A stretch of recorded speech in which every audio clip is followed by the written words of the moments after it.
What is going on, guys? My name's Matt, I'm Benham. And I'm Corey. and this is the Heavy Metal Melee Podcast.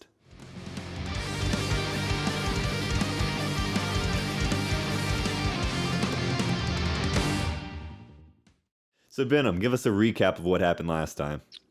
Yeah, so Pete Sells lost by 2 votes to 1 against Ride the Lightning. So Megadeth again losing to Metallica. Yeah, it's sad to see. Yeah. Very fitting.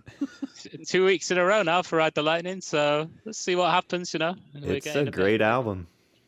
It's still great. I've been listening to it a lot for 3 fucking weeks now and it's still great. But yeah. But anyway, it's time to put all that petty, immature thrash shit to one side, right? Because it's time for a music lesson. It's time for prog metal. Time to bring the math. It is time for Dream Theater, which are the band that is most associated with prog metal. I'd say so, yeah. Especially at this time anyway. But Corey, do you need to be a musician to appreciate this music? No, I don't think so. I mean, I'm not a musician at all, but I really enjoyed the album. Now, can I tell you the ins and outs about it? Fuck no, but that's me. You can't tell us the time signature changes that were happening. Wait, you're not counting the time signatures? All right, we have to cancel this and reschedule. I need a lesson off camera. Yeah, but prog metal in general then. I gotta admit, I don't listen to a lot of prog metal. But as we'll talk about when we get into this album, there was a lot of more similarities to this style of music than I give myself credit for, actually, in some of the stuff I listen to. But I've always been kind of intimidated by prog metal, to be honest, because it's not an easily accessible type of music. No. Right? That's the whole point. It's supposed to challenge you. It's supposed to make you think about things in a different way. And if you listen to any prog metal, if you listen to any prog metal band, they're all going to sound completely different from each other, which is kind of different than, say, like a power metal band. If you hear someone's power metal and you listen to them, you kind of know what to expect going in. Yeah. With prog metal, like, they could sound like anything.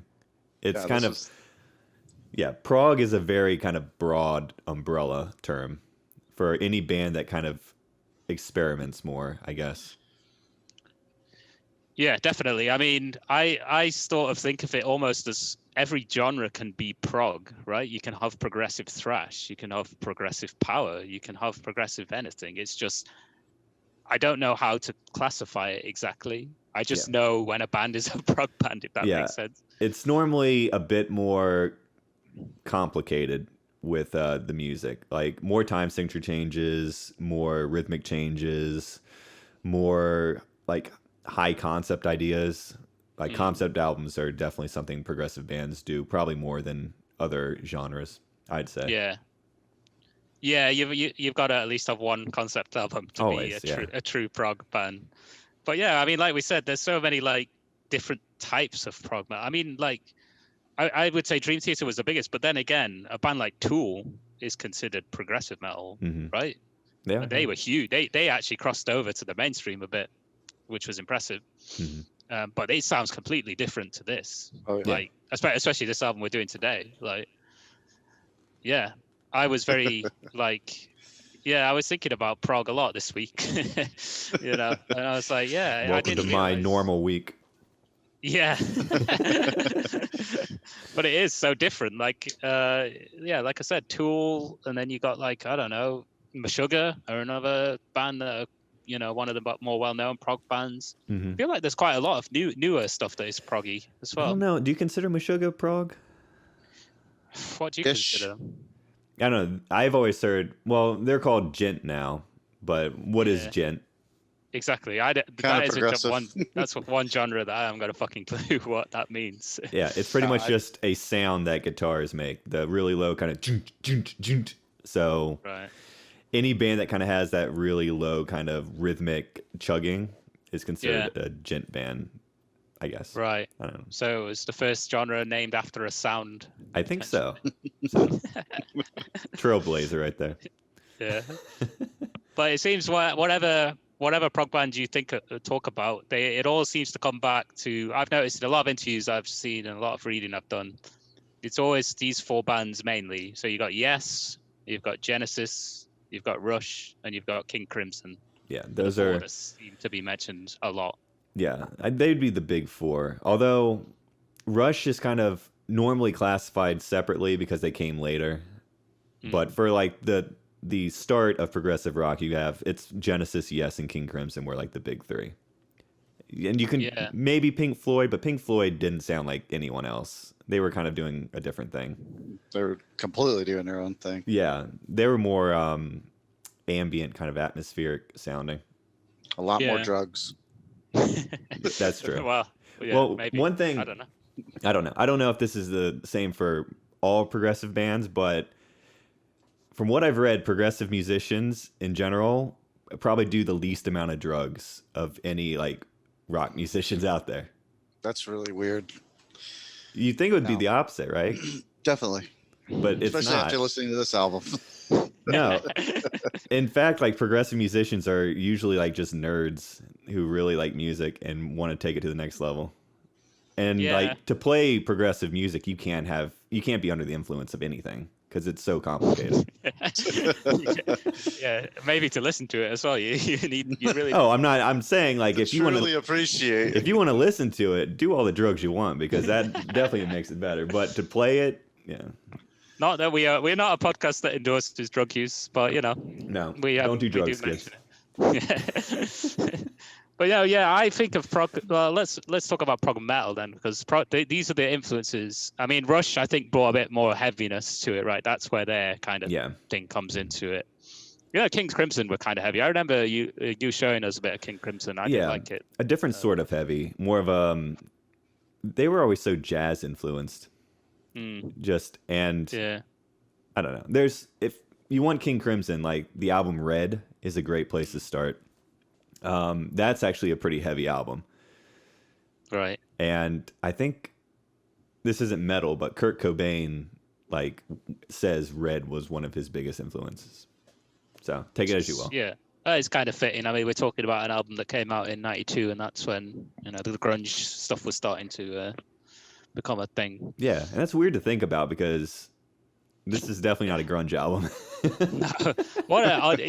When you place this album in the time period, it's crazy to think that it came out in '92. Right, because like metal was kind of not doing well at the time. No, I mean we've talked in previous episodes about the '90s and metal, and it doesn't make happy reading for a lot of. Yeah, it was kind of like the traditional bands anyway. They had their high periods in the 80s, and then like they started becoming a bit more mainstream during the 90s. But then Dream Theater just comes out, and they're just like, fuck everything. We're going to make the most like complicated metal you've ever heard. Yeah. And not strip it back whatsoever.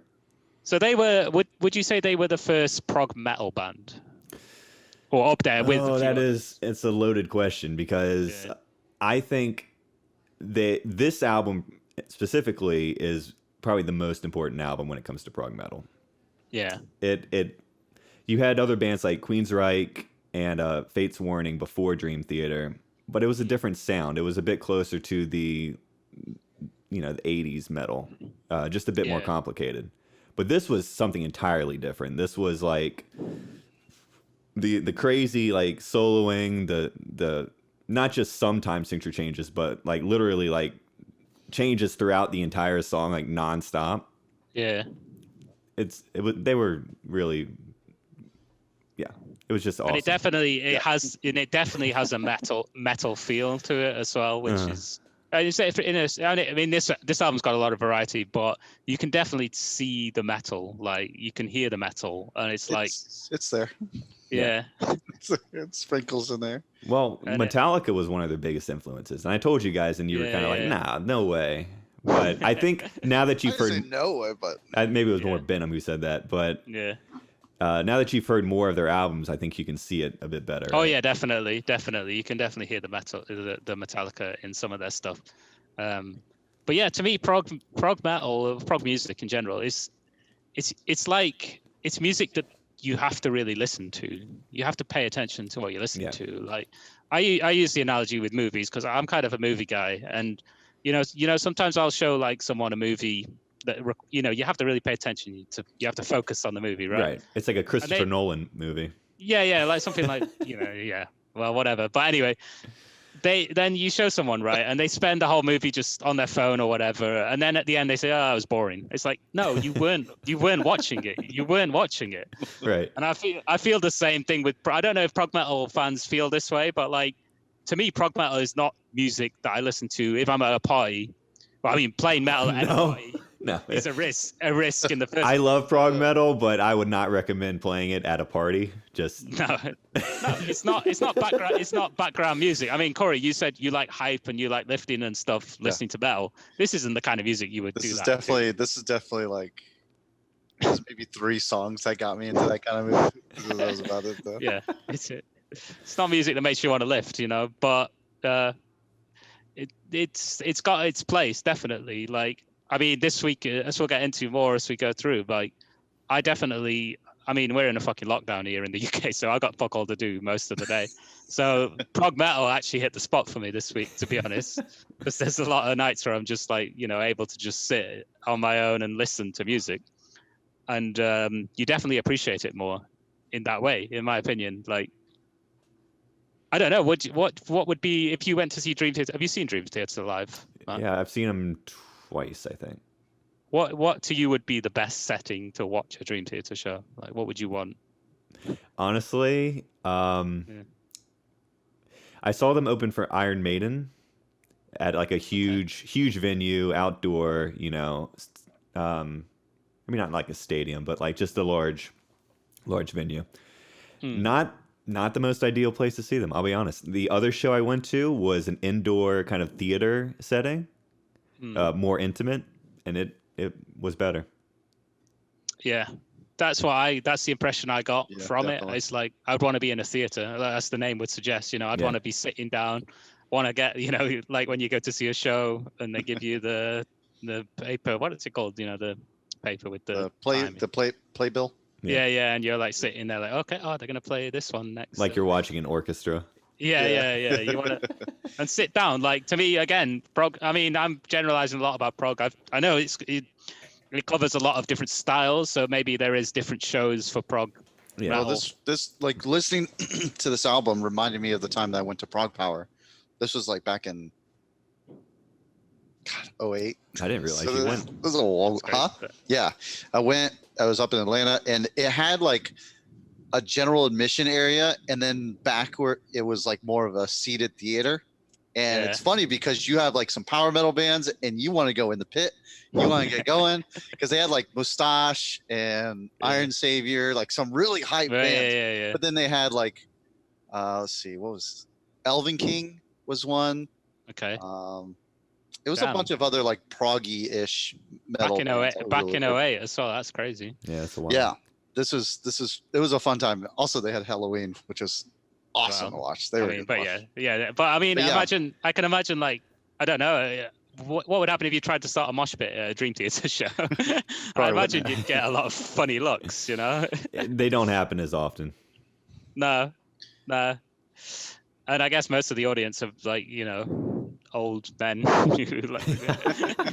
Well, I mean, you could say the same thing about like Metallica or Megadeth. Well, they still go for it. I mean, they have They like definitely- audiences of all ages, all those bands, but like the Dream Theater audience is going to be a bit more tame. They're going to be a bit nerdier. They're going to be like just fans of music in general. Yeah. Which is fine. I mean, I think there's a place for that, definitely. There's always going to be people who want to see skilled musicians at their best, Yeah. That being said, like Dream Theater puts on a great live show. Yeah. I mean, I'm being unfair to Dream Theater, to be honest. I'm just saying what people perceive them as. I'm coming from that angle, right? That's what people think of when they think of Dream Theater.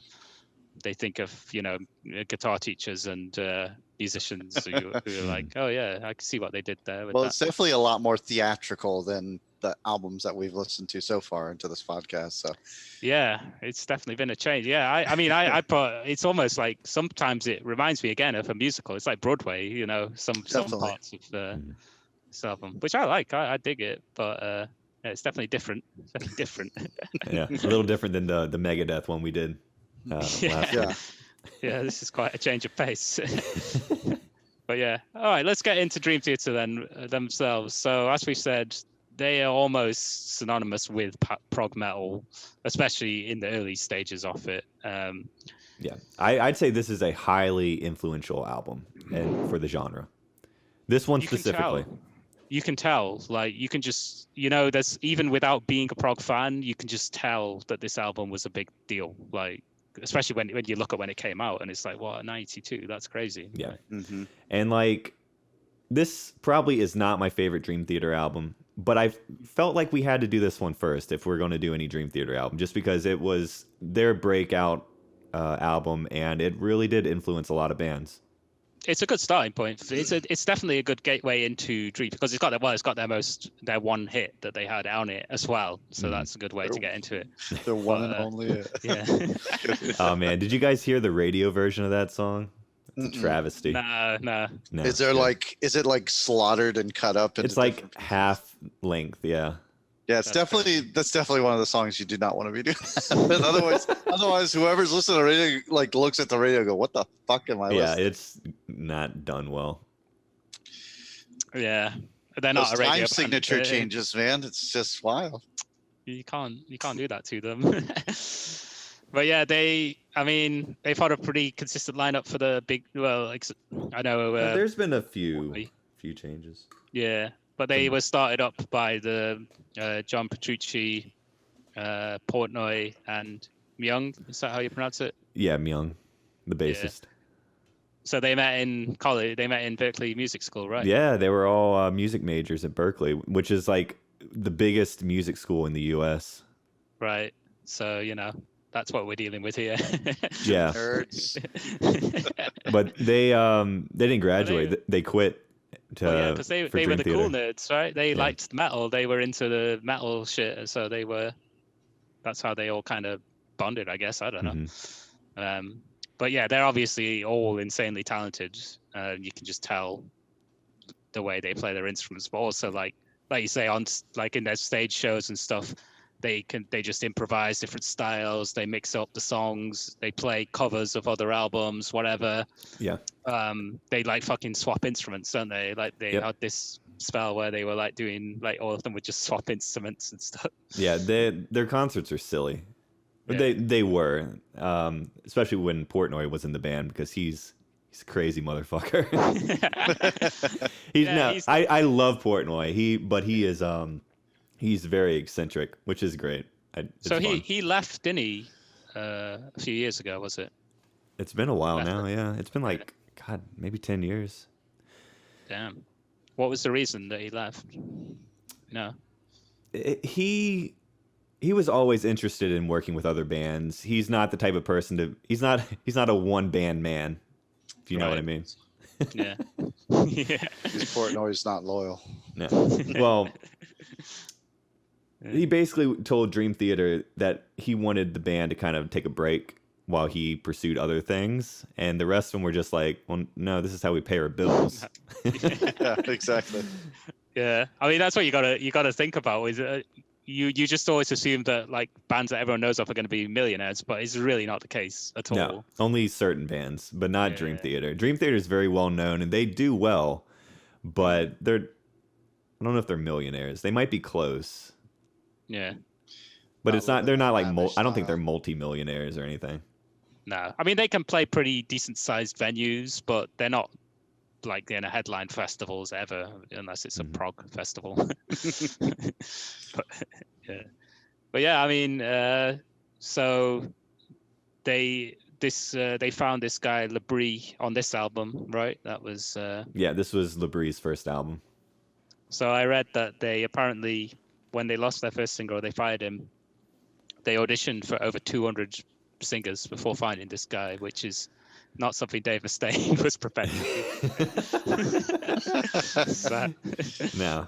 yeah, just shows you they knew their limitations, as we were saying in the last episode. Yeah, like none of them are amazing singers. Although Portnoy and Petrucci do some singing. Yeah. Portnoy I actually guess does some lead stuff on some of these, not these songs, but like on later albums. He's the kind of lower voice that will like Okay. sing stuff, and then Yeah. But on this album, it's all Labrie. Yeah, it's pretty much all Labrie. Some backing vocals and stuff for the other one. So they seem to, I don't know. I guess this is a given considering how into music they are, but they don't seem to work too well with record labels, especially on this album. They had a lot of.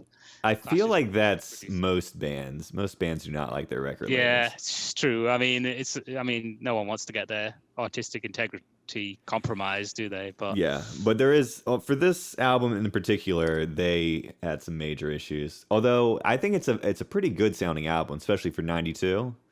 yeah, It's Yeah, a it bit sounds great. it's a bit dated with some of the things. The major one that everyone brings up is the drums. Specifically, they use sampled kick and snare sounds. so what is that? Is that kind of like tinny sound? No, they're not tinny. It's just it sounds like someone's hitting the snare at like full force for every single beat. There's no like velocity changes. Right. Okay. So if you re-listen with that in mind, you'll definitely be able to tell because it's just like constant like, and it's a Yeah. little fake sounding a little bit, just because of the technology of the time. It wasn't that great in '92, but it was a very popular thing that a lot of bands were doing. I was about to say for the time it was probably pretty appropriate though. Yeah, but it also makes this album sound way different than like any other Dream Theater album, just Right. sonically. Yeah, but they've gone through a lot of different. I mean, that's the thing about Dream Theater. From listening to a lot of their catalog this week, I've noticed that they mix it up quite a bit in some of their albums, but they always sound really good. Like they haven't had too many duds from what I've heard of their stuff, which is pretty impressive. I mean, they started their own. They started doing all the mixing and stuff themselves, didn't they? After a certain point, so I'm not sure if it's mixing, but they did take over full producing. yeah. They probably had an in-house mixer to kind of just do what they told them to do.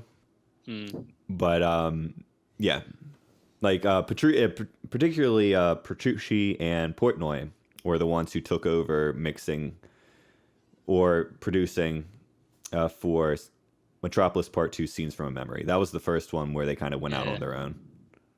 Yeah.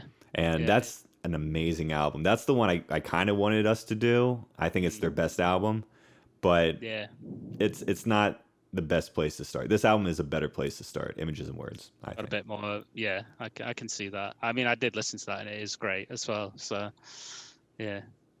But yeah. I mean, it does. It makes you wonder. Like, sometimes with especially these kind of bands, they've obviously got an idea in their head of what they want to sound like exactly, and if anyone tries to tell them to do something else, it doesn't go well.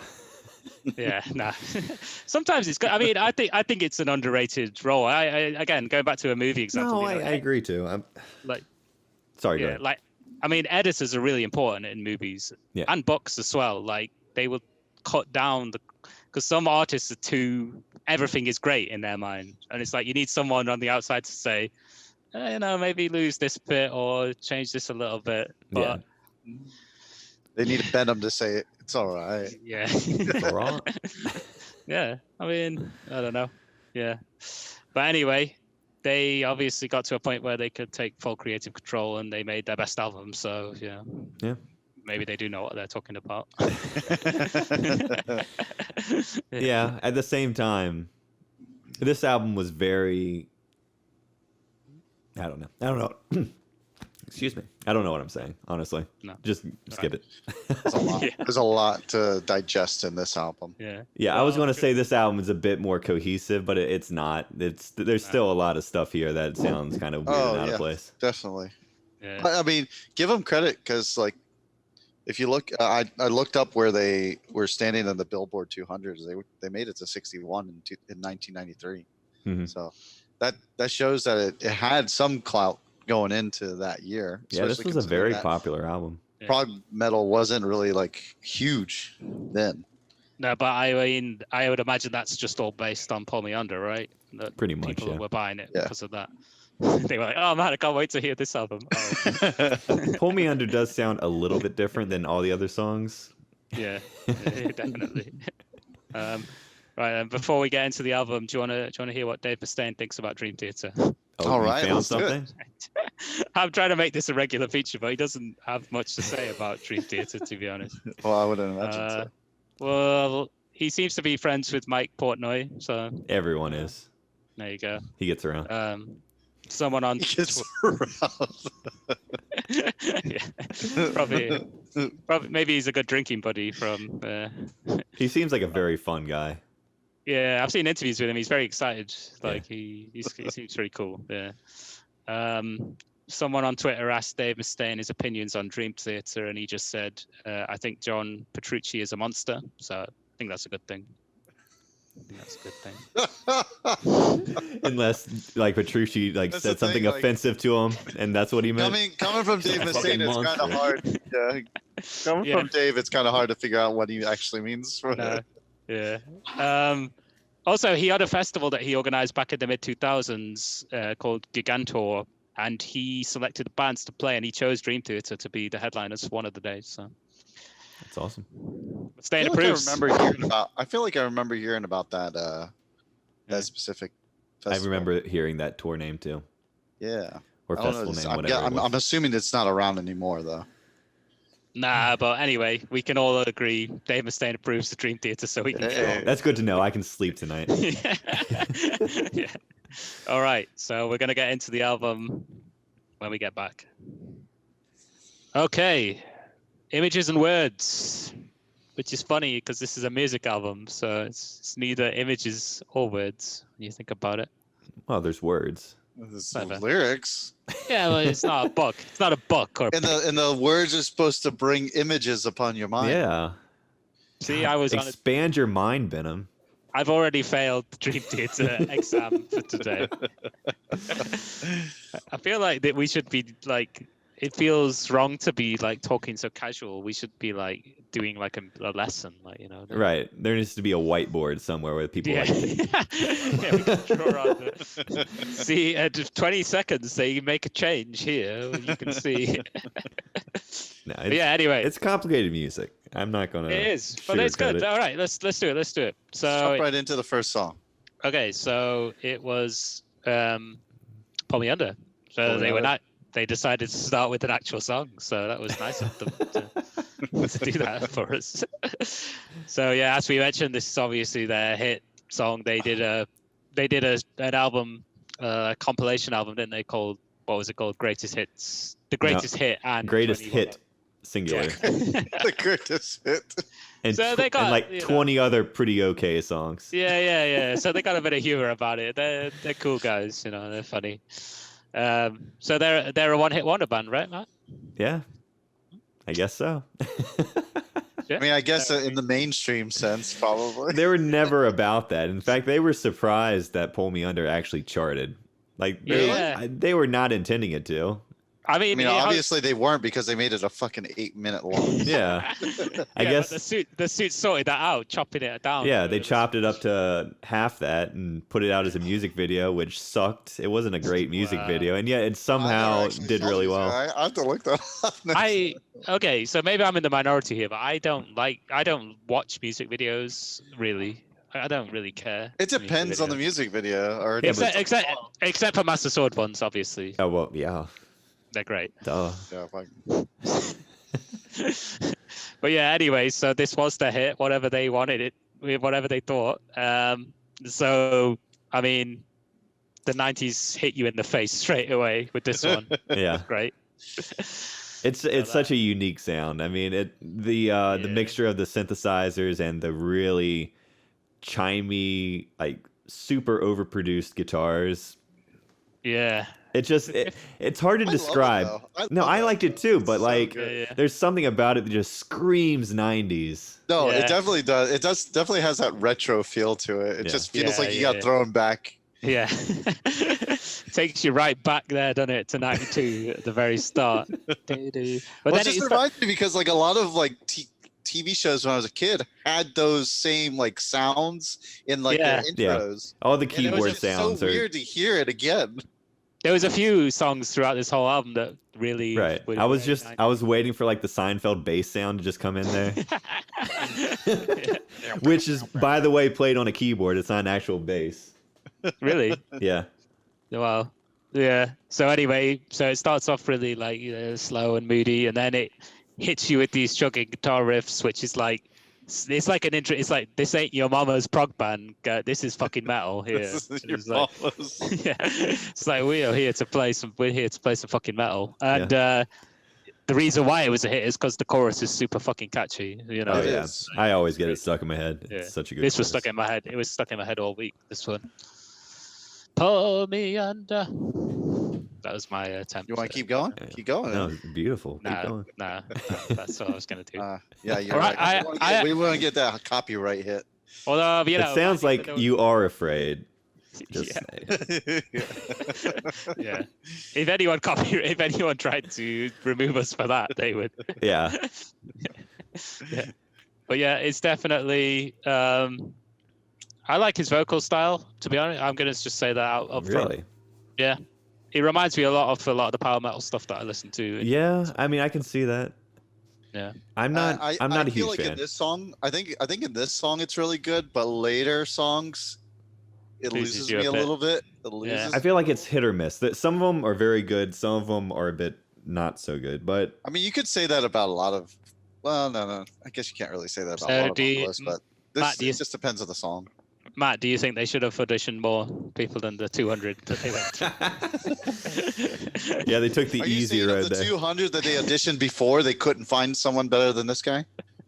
To be fair, he hit some crazy high notes. Like that's not the problem. He has some good. He can mix it up a bit as well, isn't he? He can get Yeah. a bit more gritty in his voice as well. So he's got Like that he's not a bad singer, especially on this album. Later albums, it's iffier, but he does a good job on this album. I just feel like some of his vocals are a bit. He slides into the notes a lot and kind of slides out, and it just feels a bit. No, it's not the style I like. I like a bit more accuracy. Like he knows exactly what note to go to, you know. Yeah. But it's Oh, it's like he's trying to test. He goes, "Oh, that one sounds good. Let's stick with that one." yeah, kind of yeah. But it's. I'm sure it was just how he wanted to sing it. It's not like I was about to say, like, don't you think that's kind of appropriate for the type of band this is? maybe. Yeah.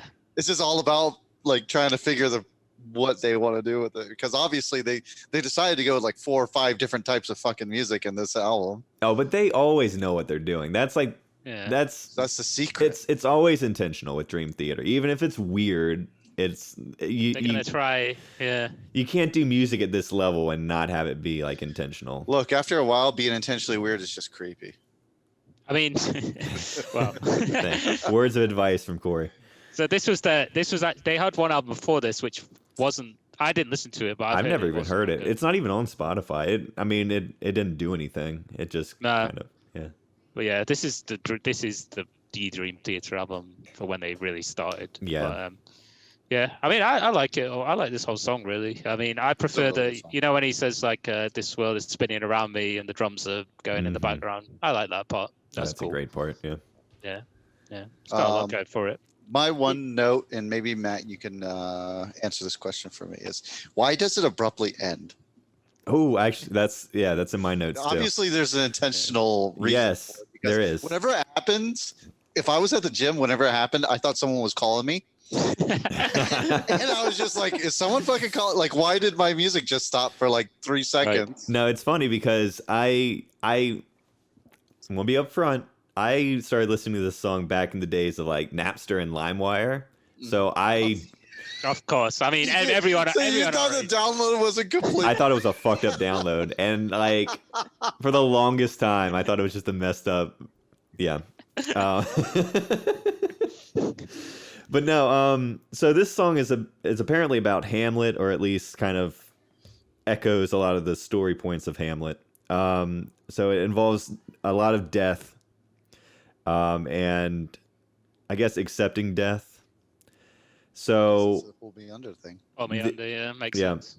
So the ending is basically a statement that death can take you at any time. Oh, damn! Look at them with the 5 head. Big. I know. Five-head I know. fucking- It's IQ. So yeah, it just stops because that's what So- happens. You stop. Despite that craziness, it's a fucking good song. I have an alternate theory. So I think what happened was Oh, I hear this.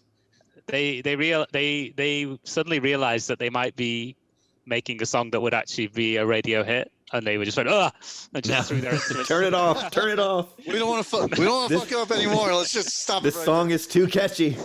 This song is too mainstream, guys. We gotta stop this.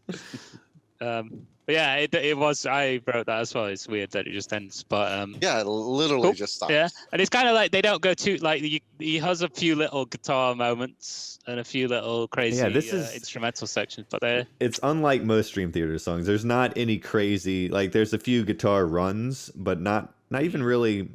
There's a sort of a solo, but it's a very short thing.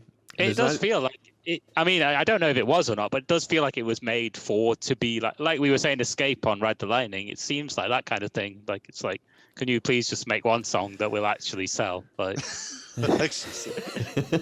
Ended up being the worst song on the album. Jesus, that's weird. Yeah, this is definitely not the worst song on this album. No, this is for me my number 2 song. Okay. no, I got it as number 5 for me. This one. It Really? fell That's down my- surprising.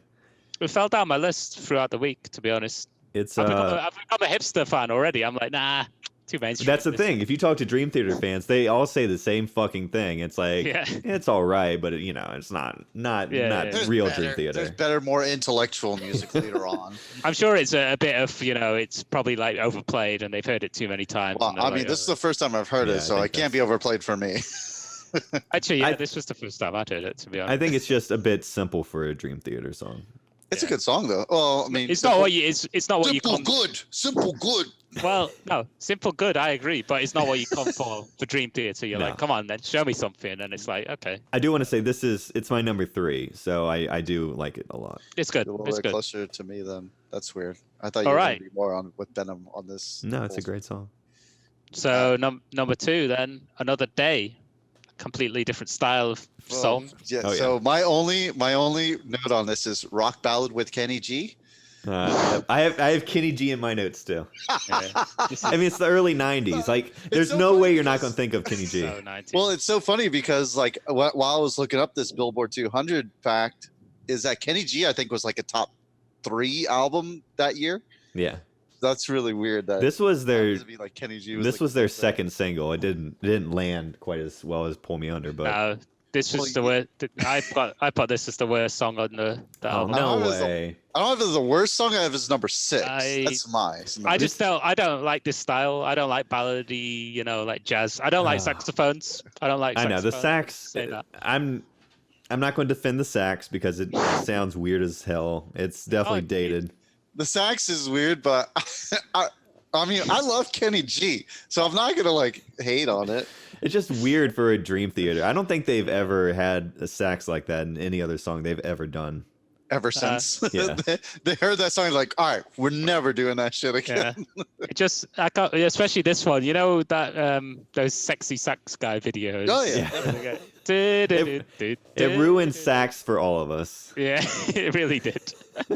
I can't get over it. But I will say his guitar tone is amazing throughout this whole album. Yeah, the and this solo is is- this is the an solo is amazing solo. Like it's Yeah, such the a good solo one. is great. The solo is really good. It's like proper, like I definitely don't think it's the worst. I'm surprised that you thought this was For the the solo, I said it's creative, soaring. It shows that Petrucci isn't just a simple shredder.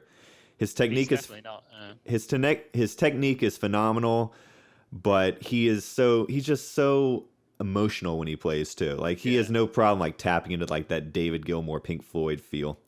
Yeah, And I it's- mean this. Yeah, it sets the stage for future solos on other albums. Like, have you guys heard "The Spirit Carries On" from Scenes from Memory? yeah. That's probably one of my favorite Dream Theater Oh my songs. god, that song is nuts, especially the solo. It's so beautiful. Actually. Yeah, but yeah, he's I feel like obviously that might be got a one. song that you told me about a long time ago. That sounds Possibly. familiar. Yeah. Yeah, whenever we've been in a car with Matt Vargas, we always hear some You might music.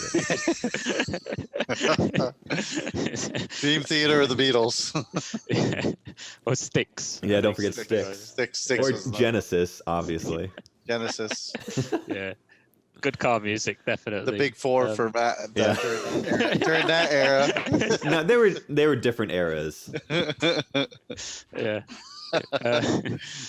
But yeah, no, obviously he's obviously got it all as a guitarist. It's like, and he shows it throughout this album. Yeah, Actually, he's after Richie Blackmore. I'd say Petrucci is probably my biggest influence on guitar, even if I can't play anything like him. yeah, he can do it all. Definitely, Yeah. he can do it all. Okay, any more to say about Another Day? No, for me, it's kind of a middle of the road song. It's like I don't hate it, but it's not. It's definitely not in my top. Definitely not up there. Yeah. No. Okay, third song, Take the Time.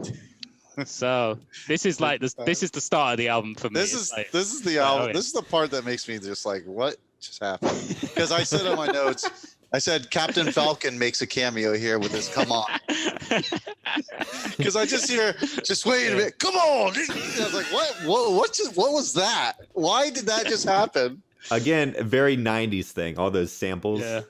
But yeah, but that come on was so Captain Falcon-y that it just blew do my like- mind.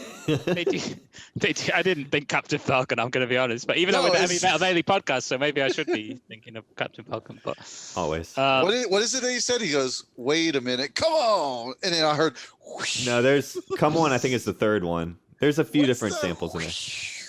I think Just you're let me paying, catch my breath. I think you've paid more attention to that part. No, that part just anyone fucking could blows ever. my mind as to like what? It was that whole section of the song is weird, especially because then they go into like a clean, like funky guitar thing. Yeah, and it's and just like that's the other thing I was gonna say is like, what's this funk music? All of It a is. I mean, I'm going to be completely honest. I don't understand what they're trying to do in most of their songs, but I will say this is my number one song, by the way. That's your number one What? song? Oh Are you my serious? God. That I is love so this song. surprising. I love this song. It's great. It's fucking great. That's definitely not the Like- song I was thinking anyone would say number one before. No, It's not I'm mine. Sorry. I mean, maybe it would change after more listening, but like I just love it. It's great. The only reason, so I have it at number 4, and the only reason I have it at number 4 is because that beginning is just so fucking confusing. Like it beginning- throws me for a loop. No, The- the beginning is. I mean, before that part, the actual very Oh. intro is so good. Oh, It's, yeah, the intro's fun. it's amazing. The The intro- guitar playing. Oh Holy my shit. god, this is okay. I just and said then it it was gets funky. I just said it was my favorite song, so I'm just gonna complain about it a bit. One gripe I have with prog metal, and I said this to Matt before, is that they do something like that with these like fucking heavy guitars, and I'm expecting something completely different for the rest of the song, Mhm. and then it's just gone. It's gone forever. Like they never play that again. You never hear that again. Right, see ya. All right. It's like when a movie hits Okay. a plot point and then like it moves on from it and never touches Yeah. up on it again. It's like, well, what happened to that character? Yeah, What the and that fuck? happens a lot in a lot of the prog match show me. It's like they'll play like for just 10 seconds of an amazing riff, and I'm like, I want a whole song of that. Give me a whole song of that. And it's Like- like no, Every Opeth song. yeah, yeah, exactly. But no, number one for me, this one. I like it. The chorus is great. Nah, The take the time thing. no, the chorus is fantastic. It's Yeah, it's one of the really best choruses on the album. Yeah. But I feel like everything else is just. I don't think the verses land at all. They're just kind of weird. Mm. But it totally rides on the strength of the choruses. Also, it like slows down like dramatically at the very end. That one kind of like confused me too, because I was interesting to hear take the time in 2 different like tempos. Oh, I like that. I like that. Yeah, because it sounds like it's finished and the piano's playing and whatever, but then they Oh, it's- build it back up. No, he I'm does- not saying it was a bad thing. I'm just saying it was really weird to hear it like in a very Yeah. like it was going. It's like Yeah, take the time, and then it became like a ballad again. Yeah. A little Only bit. for like a Ballad, few, only yeah. for a few seconds, and then they did like this. I like the Stop guitar it. effect he does, where it's like he almost like he's like pulling the chord up the guitar, and then it explodes, and then it's like and then they Oh, I think he's using the whammy bar. So he's playing a chord Yeah. and then pulling the whammy bar up. it's cool. What about the instrumental section? It's all right. isn't it? I don't. Yeah, I said the instrumental section is decent, but not nearly as good as the 2 other songs on this album, which we'll Next get to. songs.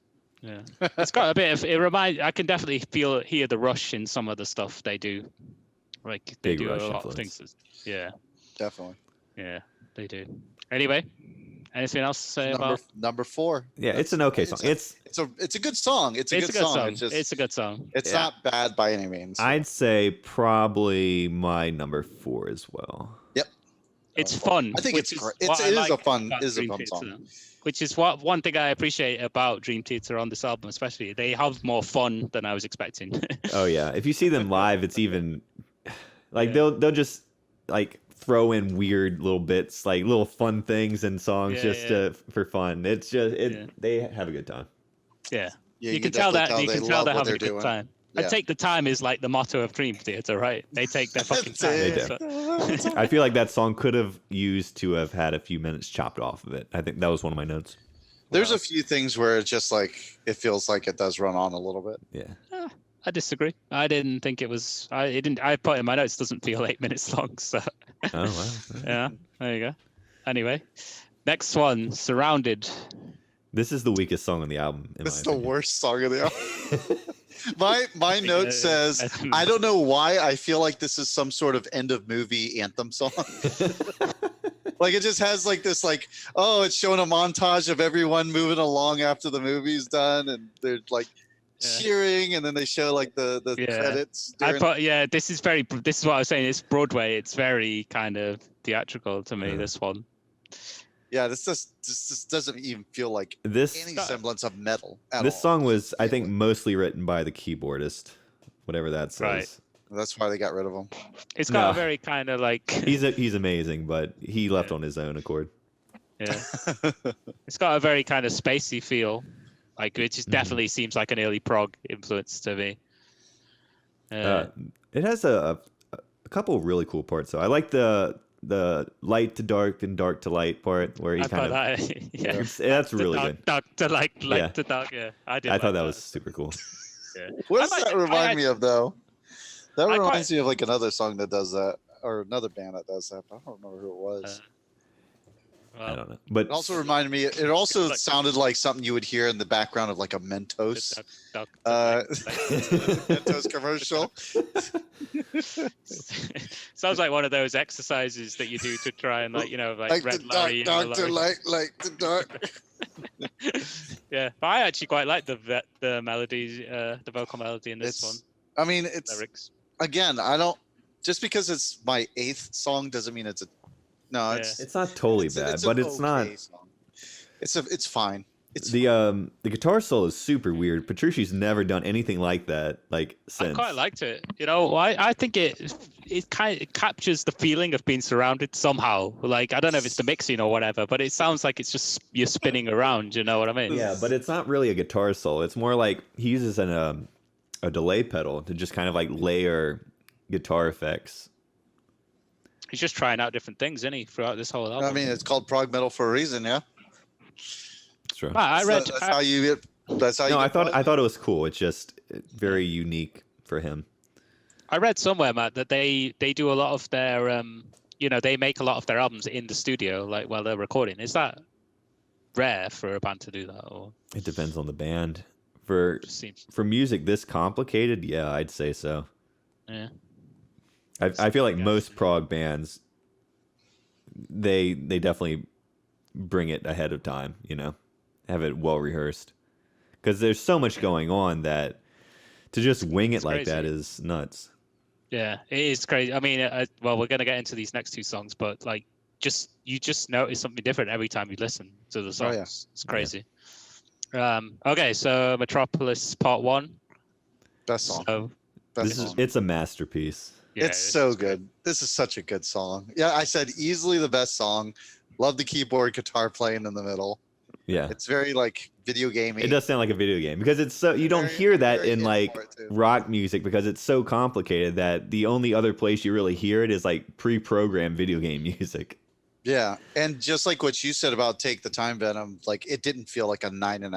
Oh no, definitely. I mean, this is my number 2, and it could have easily been number 1. Oh, it's just I don't know. It's just they've done so much changing of tempos that it keeps you involved. It's kind of like one of Iron Maiden's epics. Like it can be long, but it just keeps you in, and you don't feel bored of it ever. When I first got this album, I would just skip from Pull Me Under to Metropolis. Really? Yeah. Yeah. You didn't want to hear the Mentos commercial Surrounded? Not as much, no. Yeah. Dark to light, light to dark. Yeah. So apparently it was called Part 1 as a joke. which Mhm. isn't funny. So I don't know why it's a It's joke. it's a prog joke because so many prog bands do that. They always Yeah, but- split their songs into parts. But then what's funny is they did actually make Part 2 and it was their best album. So, you know. Yeah. Only Jokes on because them. this song ended up being so fucking good and so fucking popular. Yeah. Actually, you really know, good. throughout that whole album, they make callbacks to the song, don't they? They play bits from They it. do. Like, That's in my notes too. Like they'll take individual sections from this song and turn them into whole new songs. hey, so it's my dream of Frog. That's why I like, you know, they take a little bit and turn it That's into a whole really song. it's really well done. I do Yeah. love this, and I love how, like, because they have a second part, this feels like a gateway into a different world. But you'll be like, we'll get to that one later. Yeah. Let's Yeah. finish this one. But then we'll it's get back into that. it's really cool when you listen to Metropolis Part 2. When you hear those callbacks, you're just like, oh my god, I know this. Yeah, yeah. It's clever. It's cool. They, I get it. like, I get it.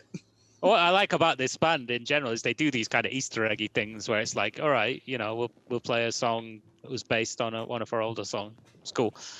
But yeah, I mean, the intro is amazing. They're great at intros. Yeah. Dream Yeah. Theater. Like they just get you immersed straight away in a song. Those fucking machine gun riffs. Come Mm. on. I mean, so heavy, so fucking heavy. Yeah. I like the sleigh bells. Reminds me of Christmas. Yeah. Very, very, very unexpected, but a very nice touch to it all too. Yeah, and like some of the like guitar licks that he plays throughout, especially the verses, he's just always doing something different. Like, Yeah. it's crazy. It's crazy. Constantly. Yeah, because he plays those like really long chords, but then he does little things in between them all the time throughout. Yeah. Like, But it always honestly, sounds so natural, like they were meant to be there. yeah, and it's just like, yeah, every time, like I said, every time you listen to it, you hear something that you didn't hear the first time you listened to the song. Yeah. So, crazy. But anyway, yeah, then it has a 4-minute instrumental section, which is insane. Like, It's confusing, but it's really good. I loved think it though. I think it works so well though, because It like does. it's all revolved around that one bit where it's like and like all the instruments play that at some point. Like, it's crazy. Like, it's so good. And then yeah, they have the crazy keyboard. I can't tell the difference between the keyboard and guitar sometimes. Really? Nah. I was able to sort of, but then Matt told me that was like, you said it was like a mixture of it, right? What they do is they layer it so they'll have the keyboard and guitar at the same time for most of That's- these. That's really crazy. good though. It's the really fucking good. He Yeah, can play they- as fast as the keyboard, basically. That's No, I think it's the opposite. I think it's harder for a keyboardist to play like a guitarist. Absolutely, yeah. Just because single notes on keyboards are really tough. Like playing the same note like over and over really fast. Oh, right. Yeah. It's easier to pick it. Yeah. Yeah. It's great. I mean, Yeah. what more can you definitely my strongest song. in The there. ending is really, really good. say? God damn. And it's like, you know, when there's this part where the drumming is so like fucking hammering down the whole time and the keyboards are going up and up and up and the drums are just bang, bang, bang. It's crazy. Mhm. So Oh, yeah. good. This is not my favorite song on the album though. Dun, dun, dun. So it's a masterpiece, but it's not your favorite song. That's correct. Yeah. Also, the ending is epic as fuck. Like, you know, when he says there must be the third and last dance, and it's Mhm. like just gets you. I thought there was going to be more. I wanted more. I was like, come on, then. What is the third and last dance? It's like, nah, it's finished. But yeah, great song, great song. So the next one, Under a Glass Moon. This is Matt's favorite song. This is my favorite song. This is Matt's favorite. I figured that was gonna, for some reason. And you know what's so weird is I have in my notes. It's like feel like maybe an underrated song. I don't know what the consensus of like Dream Theater fans are. It's my third favorite song on this album, Yeah. and for some reason I feel like it's probably one of the more overlooked ones. And I'm Maybe a not sure. bit. Maybe you can. They do maybe play you it can- live a lot, but Do they? yeah. I don't know anything about what they're playing, like their live playing, because obviously they're gonna play the popular shit live. Right. But for some reason, They like don't have listening popular to it, shit. they have popular one shit. They have one popular shit. But yeah, They for probably don't me, play like I'm listening to it, I'm like, damn, this is good. But at the Yeah. same time, I felt like I bet a lot of people kind of shit on this song a little I bit. don't think they shit on it. I just think Metropolis is ignore it. such like a bombastic masterpiece, and this just comes like immediately afterwards. It's hard to follow. It's like one of those things. Like this is Yeah. a hard follow up. Yeah. But I it's- think it's- I think it's a it's fucking even good better song, than though. Metropolis. I'll be honest, and there's a few reasons why. This is the heaviest song on the album, I think. It's the really most good. metal song on the album. Definitely the most metal song. Yeah, I would agree with that. The intro is amazing. Again with the intro's really intros. good. Yeah, it's like kind of like synth. Is it synth at the start? it's guitar and keyboards like Yeah. layered on each other. So It fucking- reminds me of our when we talked about Trapped Under Ice, like the slow chords. Yeah. Like you know something awesome is coming, and then like the Yeah, drums and yeah. bass come in.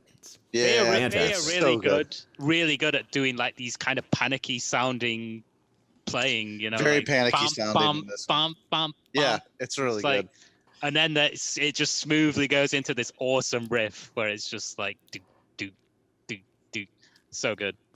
But the highlight of this Definitely their song, most- yeah. the highlight of this song is that fucking guitar solo, which is for my money like possibly the best guitar solo ever written. Yeah, I would. I mean, It's really good.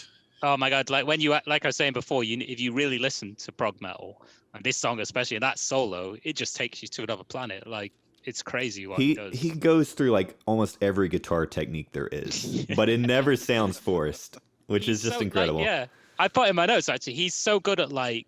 He never sounds like wankery on the guitar. Like he never sounds like fucking, like Dragon Force, like super gimmicky and just doing all these weird things for the sake of it. Mhm. It always sounds like it's got a place, and it's like, but it's insane. And the way that he just like blends notes together, it never sounds like weird. It's just always just flows. It never sounds like he just threw it in there just to throw it in there. Yeah, It's like no, it- he Yeah. definitely like he puts a lot of work into making sure these solos flow perfectly, and Yeah. they're not That- just like he's not this just is a- improvising. How long is this solo? It's long. I know. I was about to say Yeah. it's like most. Of Yeah. it's like a good chunk of the song. Yeah, Yeah. And Really then- fucking good though. and then the keyboardist has to solo after him. I feel so bad. The keyboard. Like it's a good solo, but it's also like you're following up with one of the best solos ever, like Yeah, recorded. the keyboard player was probably just like staring at him, like, "Well, what do you want me to do?" He's so straight, like, all right, I guess I'm gonna try my best here. Also, I think this is possibly the singer's best performance too. He It- hit some it's a high really good notes song. in this one. He hits high notes, but he also he feels like he's more in the pocket of what's comfortable for him. Like there's nothing that he's trying that sounds like you sure you wanted to do that, that sort of deal. He's definitely, especially at the intro when he comes in under that riff, is great. Like I love that whole part. This was my number 3. Could he? I mean, again, like I've only been listening to Dream Theater for a week, so I think this list was changing throughout the whole week, and it could have easily. I will say that this song probably would not been in my top 3 or 4 before a few years ago.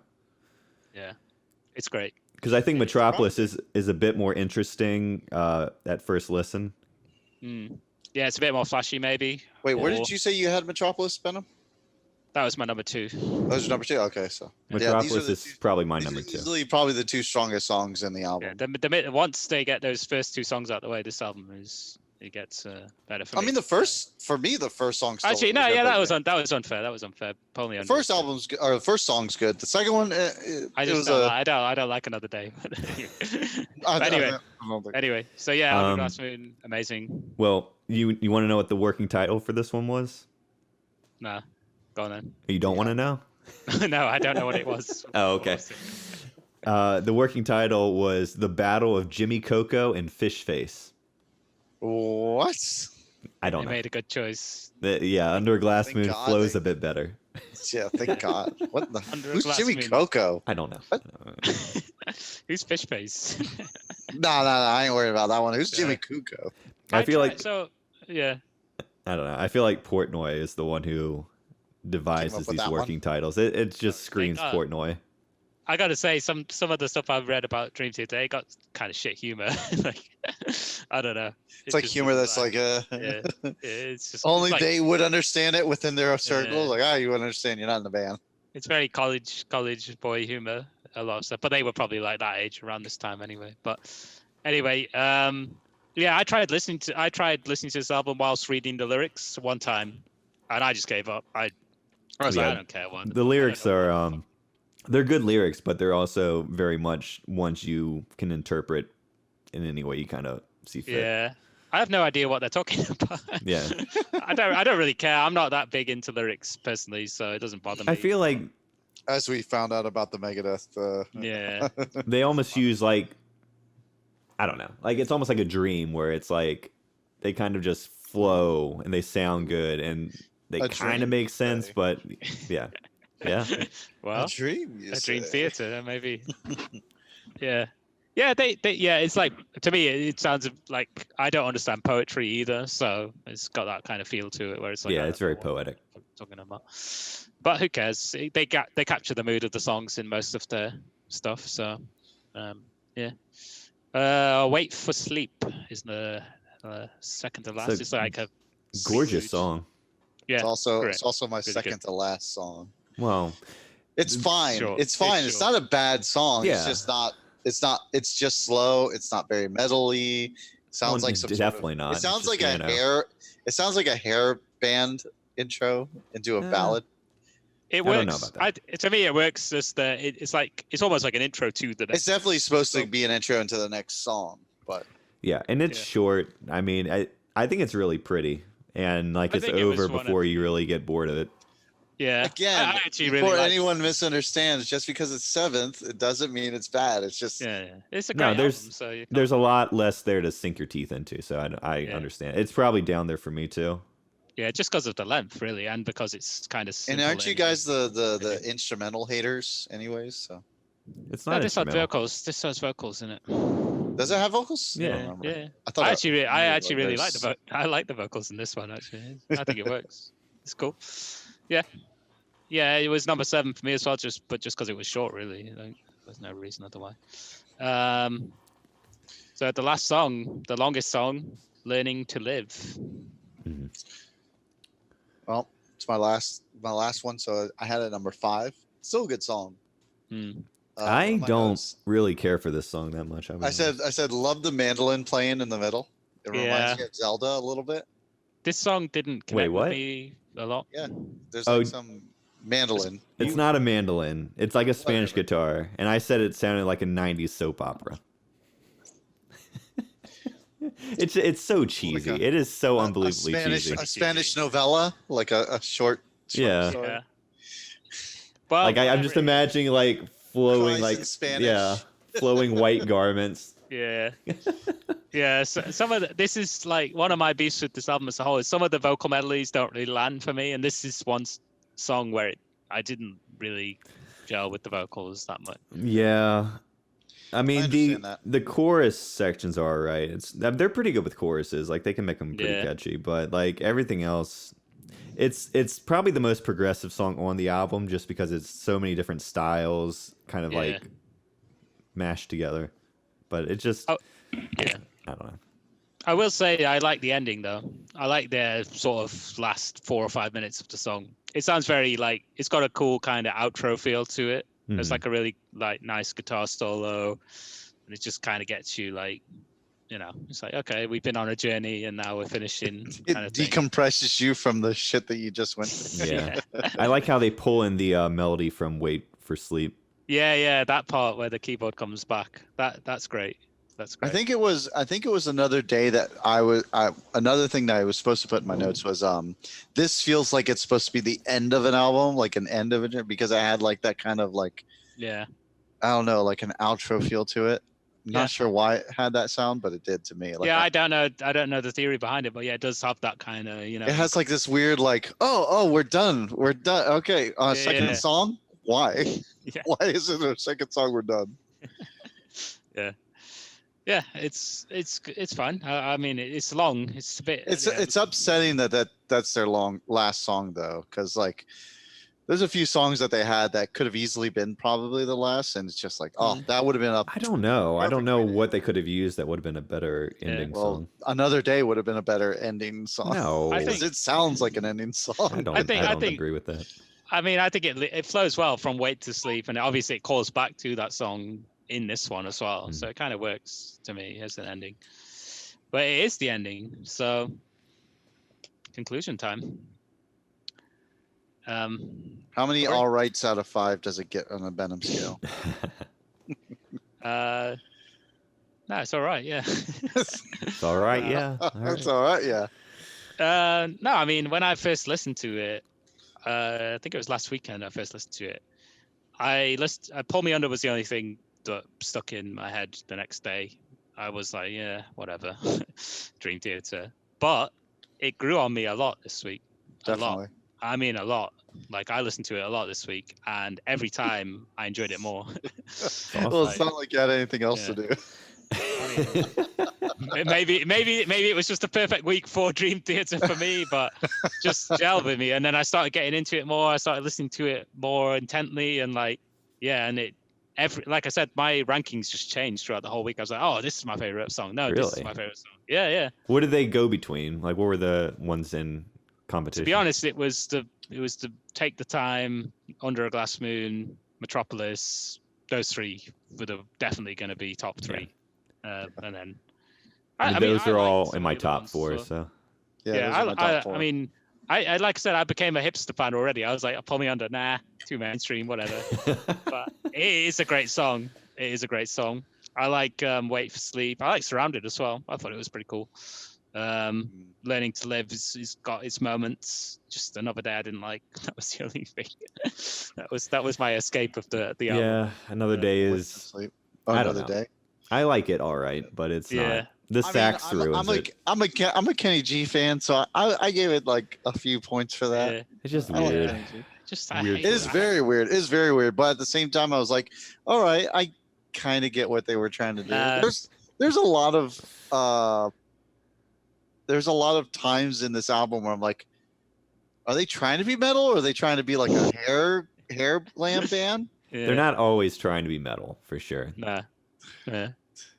And that's what kind of confused me sometimes, because there's a lot of times where I'm like, I could see them with the frizzy ass hair, Which they did have. tank top. Did they? That's so good. They had gigantic hair. See, that's so perfect for like they were trying to kind of be like a glam rock band. I Which think there all was a few songs all that- bands back then had the huge hair. Yeah. It was a thing. Fair enough. It was definitely a thing. But yeah, I know what you mean. The styles throughout the album vary quite a bit. But some of the songs are like Metropolis and Under Glass Moon. I never hear anything like that. So it was good. cool to like get that experience of like really getting into a prog metal band for the first time, really, to be honest. It's a wide I world. Yeah, Yeah. it's just Metropolis Part 1 was just so good. Yeah. I give that song so much praise. That's such a good song. It is. It's Yeah. Again, it's so epic and so different than anything I Yeah. usually listen to that it's like, yeah, if I was just like I said, a lot of this week I've just been sitting in my room. That kind of music is great for that. Great for that. I would never play. Never be at like a campsite being like, oh yeah, here's Metropolis Part 1. Right, listen, you gotta listen, guys. Stop talking, stop drinking, just listen. Just listen. It's you know? it's a hard sell for just listening at a party or like some kind of event. Yeah. You also need to know who your audience is. Like the Yeah, type of friends who might Dream be into Theater that. definitely knows what its audience is. Yeah. Matt, what do you think? The album as a whole. I mean, I love the album. I don't feel like it's their best album. I feel like they have quite a few weak songs on here that I skip over all the time. So it's not a perfect listen album. The only Dream Theater album that I can listen to from start to finish is Scenes from a Memory. So Which But makes sense because it tells a whole story. So yeah, but also every song is fucking fantastic. So this one, there's some weak songs. I don't like Surrounded.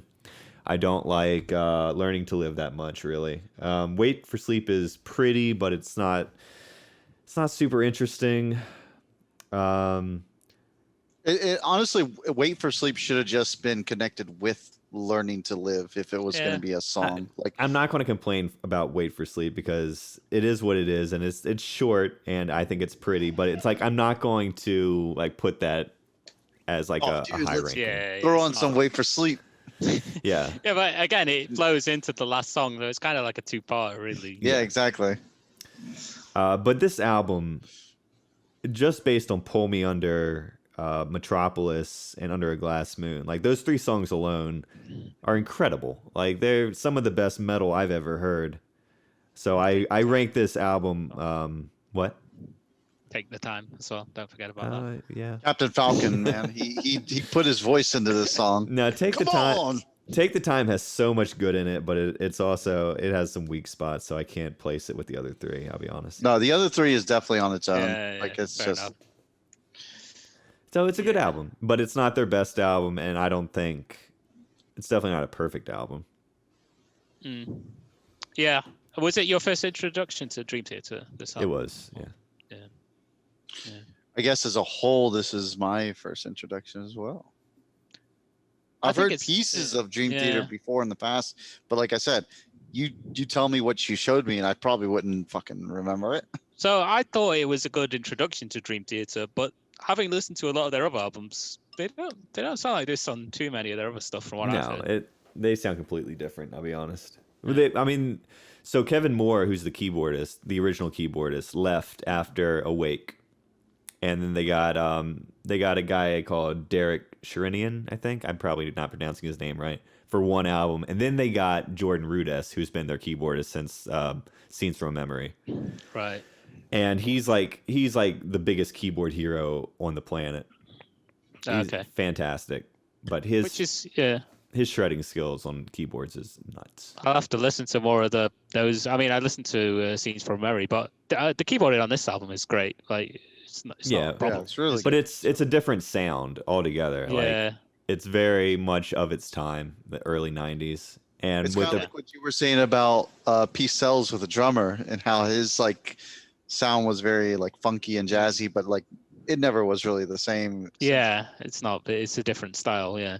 Well, I give this album massive credit for what it did, especially in '92. Like, it's crazy to think that this came out in '92. Okay, Melee time. Let's start with Corey because I think we know where Unfortunately, this is I love this album though. It was a fun adventure. Yeah. But it's not Ride the Lightning. It's just not. It doesn't have the hype. It doesn't get me going. It doesn't. Yeah. But this is coming from a guy who thrash metal was the first type of metal he got into. Sure. So like prog metal was definitely not my first. Probably honestly my last type of metal that I've gotten into. Just because this is my first album of prog that I've actually listened to. So that being said, Ride the Lightning gets my vote 100%. It's not good. It's not good washing up music there. Unfortunately, I think Escape is better than Surrounded. It is. Fair enough. Matt, what are you gonna go for? I'm going with Ride the Lightning too. I think it's a sweep. Well, I mean, Ride the Lightning, again, it's a perfect album. Like, for me, I think it's a perfect album. I love Escape, so I can't hold that against it. We're going to talk about Escape this whole fucking podcast. That's not, in like episode 50, Matt's going to be like, Escape is a great song. And I would pick the 3 songs I stated for Images and Words that I think are the best songs above probably most of the songs on Ride the Lightning, because I love them so much. But like Ride the Lightning as a whole is just a stronger album. Like I can listen to it all the way through and it's all great. So I got to go with it.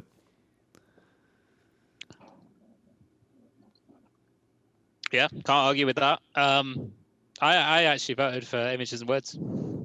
What? Yeah. I'll tell you why. Because that's so surprising. What the fuck happened? All right, just like me going through the album, I'm wondering what the fuck just happened. So I think I'm coming at this from a different angle than you guys. Definitely. This is what I enjoyed more this week. Okay, I'm getting a bit fatigued with Ride the Lightning. I'm not though. That's the thing. Like it's one of my favorite albums. I can't. Yeah. I don't want to hear Escape anymore. I'm fucking sick of it. I don't blame There's you. no That's escape. the only one I skip. There's no escape from Escape. But Call of Cthulhu is still really fucking good. Creeping Death is decent. Listen, out of any other week, Ride the Lightning would probably win. But just something about this week in particular, I got really into Dream Theater. That's awesome. I wonder why. Listen, Why? Oh, because I'm just sat You're at home. locked in. That's why. I got shit to do, buddy. It's Stockholm busy. syndrome. Yeah, I'm you're living- trapped with a- with Dream Theater, so it's got you by the balls. I'm like a true prog fan, just stuck in their basement without any friends. That's amazing. I can't believe that you voted for Dream Theater and I did not. I know. I'm I disgusted thought with you. Matt. I was gonna have to be the one to vote Dream Theater just to make it not a sweep. But Listen. you fucking surprised Listen. me. I'm the kind of guy, right, who gets a new shiny toy and throws everything else away, and I'm like, this is my new shiny toy. And Dream Theater are a shiny fucking toy, okay? I'd never heard any Dream Theater before this week, and they're great. I like them a They're lot. good. And I've been they're listening to really their shit good. all week. So Yeah, but you also listen to their other shit, correct? Yeah, but it's That's not whole the thing. point of this whole thing. No, you can't tell Venom? people not to do that. No, you No. gotta listen to just this album this Listen. entire week. Okay, Uh, forget about the other stuff. This album itself, I listen to It's a pretty really much good. every It's a day. really good album. I And was I- listening to this album every day. I will say, I wanted to listen to this album more than Ride the Lightning this week. Just this week. That's surprising because It's a great album. It's still really fucking good. But Ride the Lightning wins 2-1. So We're never gonna dethrone Ride the Lightning.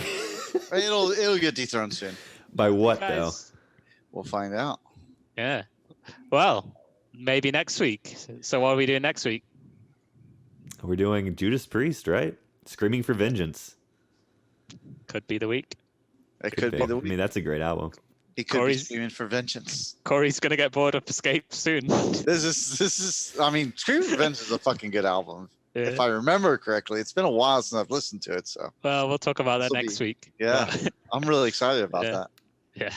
Any All right. closing statements for you guys? Just Matt, you introduced me to Dream Theater this week, so thank you. But then you also voted for Ride the Lightning, so I'm never going to listen to Dream Theater again. So Right, because you make all your Until we- decisions until based we- on what we decide on here. Until we dive into Metropolis Part 2, which I'm assuming is going to be the next one, which I hope Yep. it is because I really want an excuse to listen to the album now. yeah, we will definitely come back to all of these bands eventually. But for now, that's the end. Well, of Dream maybe we Theater. won't. Maybe we don't ever come back Nope. to Dream Theater. Who knows? Nope. Nope. Also, the album cover is shit, so just want to It's get not that great. out. Are you still upset about your best friend right here? She's creepy. I don't like the little girl. She's not even looking at you. She's looking at the ground. Yeah, well, whatever.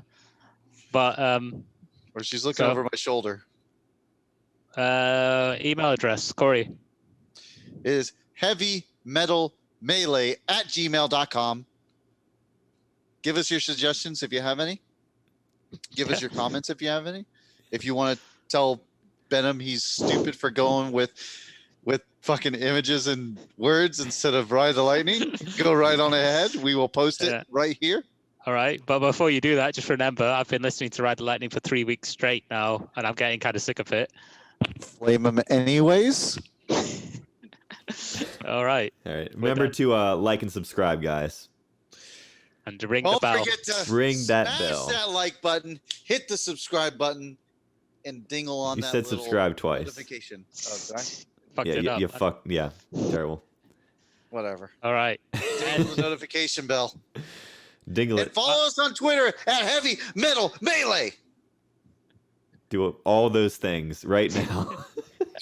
Make a list if you need to. yeah, yep. All right. And we will see you guys next week. See you Cheers. guys. Bye.